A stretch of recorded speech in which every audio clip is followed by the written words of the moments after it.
Allô, allô, tension, ça va? Tension, ça va?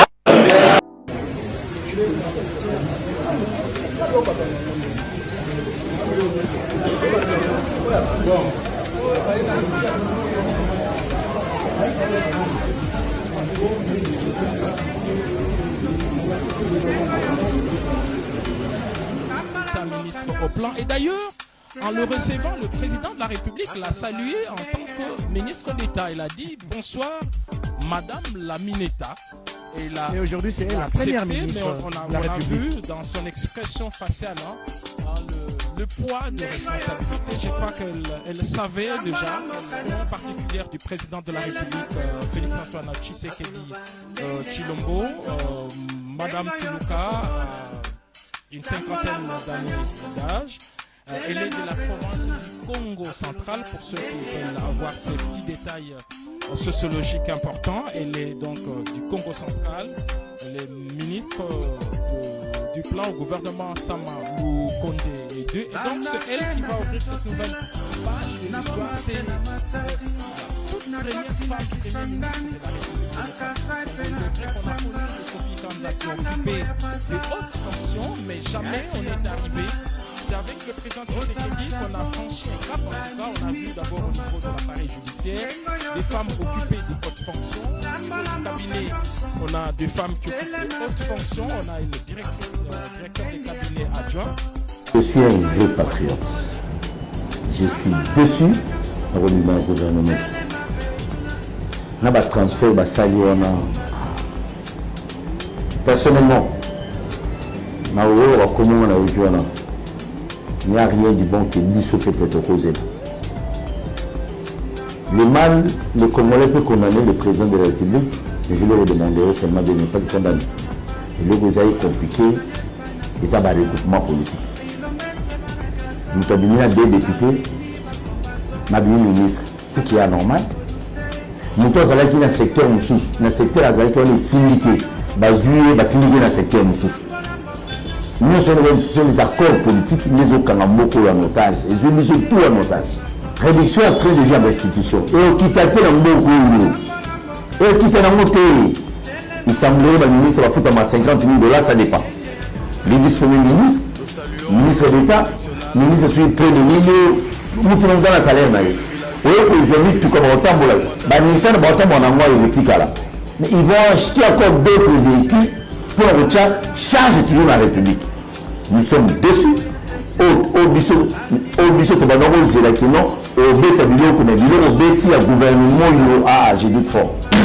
Je doute fort. Tala ba transfert. Jean-Pierre Mbemba est-ce que tout ça tenda maman j'ai dit. Ozuka point Mbemba on a tout ça. Papa vous avez passé le gouvernement ça n'est pas un problème mais moi je doute fort. Je doute fort qu'il m'a rebellé marché. Bon, en quelque sorte, j'ai dit bien, il nous a déçus, mais malheureusement, décevoir de 100%. Pourquoi? Parce qu'ils avaient un accord politique, il y a un recoupement là-bas. Le gouvernement, ils ont bazoba. Il y a quitté le gouvernement. Mais malheureusement, le peuple peut-être se retrouver. Même si c'était le bureau, tout le monde va ministre. Le bureau, on va y aller au banane, on va se attends, on va se battre. On va se battre. Quelle est la partie de gouvernement des fous, dirigé par des fous, dirigé par des fous, parlement des fous, sécurité des fous, entouré par des fous, toujours des fous, parlement des fous, sécurité fous, entouré par des fous, toujours des fous, président fou, son entourage fou.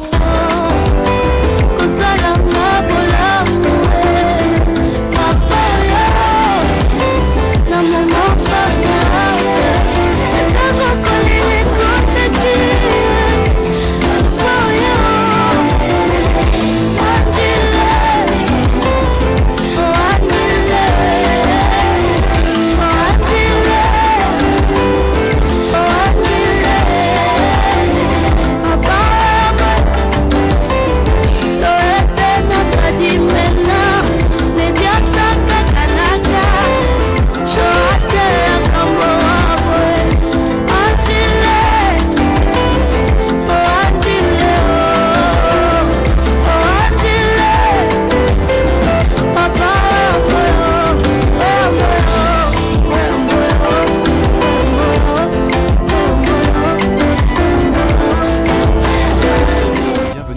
RDC, un pays miraculeux où les intellectuels conscients sont au chômage et les tiktokeuses deviennent ministres à la tête du pays.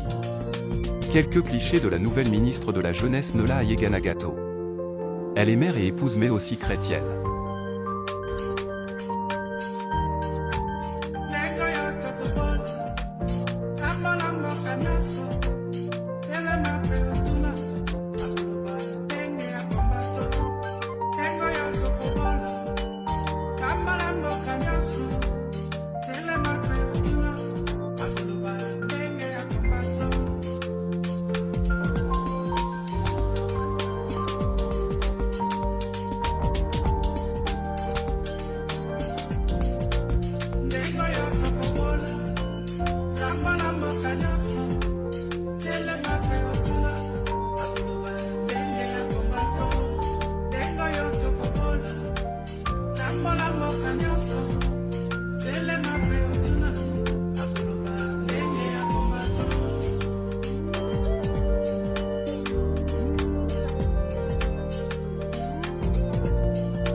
Look